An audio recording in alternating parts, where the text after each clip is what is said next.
जय श्री कृष्ण सभी लोगों को। मैं हर ग्राम पंचायतों के बारे में बात करने जा रहा हूँ।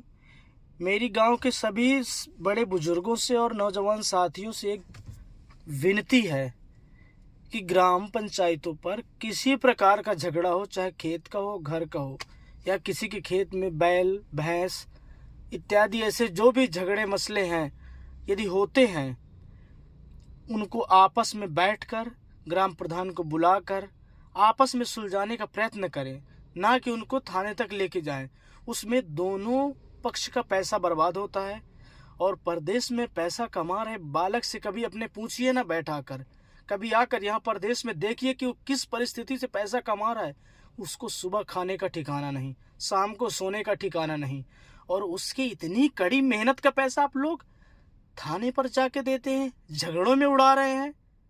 अरे शर्म आनी चाहिए आप लोगों को, आपको शर्म आना चाहिए। आपको क्या कहूँ मैं, ये मुझसे कुछ ना कहा नहीं जा रहा है, पर इतना अवश्य कहूँगा, ऐसा ना करिए।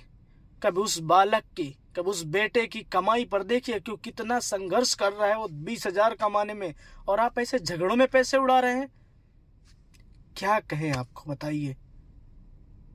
जो घर में ये मेरा बिस्तर है, मेरी चारपाई है, मुंबई में न जाने वो किस जगह सो रहा है, उसे कोई ये कहने वाला नहीं है कि तुम खाना खाए कि नहीं खाए, तुम सोए कि नहीं सोए। सिर्फ काम बताए जा रहे हैं, काम करते रहो। वो बेचारा यहाँ भूखा प्यासा काम कर रहा है, ऊपर से यदि हिंदी तुमको मराठी नहीं आती तो मार खाओगे। समझ रहे हो बात को। इतना संघर्ष झेलने के बाद यदि वो कमा कर तुमको पैसा दे रहा है और तुम लोग झगड़े में उड़ा रहे हो, शर्म आनी चाहिए आपको, शर्म आनी चाहिए। इसलिए मेरी विनती है, मेरी बात बुरी लगे तो मुझे क्षमा करना, और बुरी लगे तो लगे, इतनी दिक्कत नहीं है मुझे, क्योंकि यहाँ मैं देख रहा हूँ किस तरह लोग संघर्ष कर रहे हैं। हम खुद परदेश में कमा रहे हैं, हमसे पूछिए ना। कभी गांव में हम बैठे तो हमसे पूछना कि तुम बेटा ये पैसा कैसे कमा रहे हो, हम तुमको बताएंगे परिस्थिति। अगर तुमको बैठे बैठे उधर ही ये बात सुनते सुनते रोना ना जाए तो बताना, और वो पैसा झगड़े में ना बर्बाद करिए। मेरी आपसे गुजारिश है, रिक्वेस्ट है आपसे, ऐसा ना करें। झगड़ा तो करिए ही नहीं पहली बात।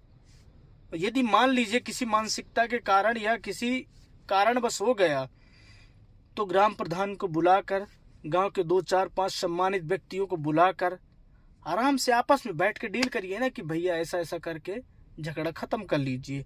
और मैं एक जिम्मेदारी ग्राम प्रधान को भी होना चाहिए कि गांव का किसी प्रकार का मैटर थाने नहीं जाना चाहिए, उसका जिम्मेदार ग्राम प्रधान होएगा। ये बात प्रधान जी भी ध्यान रखें, चाहे वो किसी भी गांव के हों।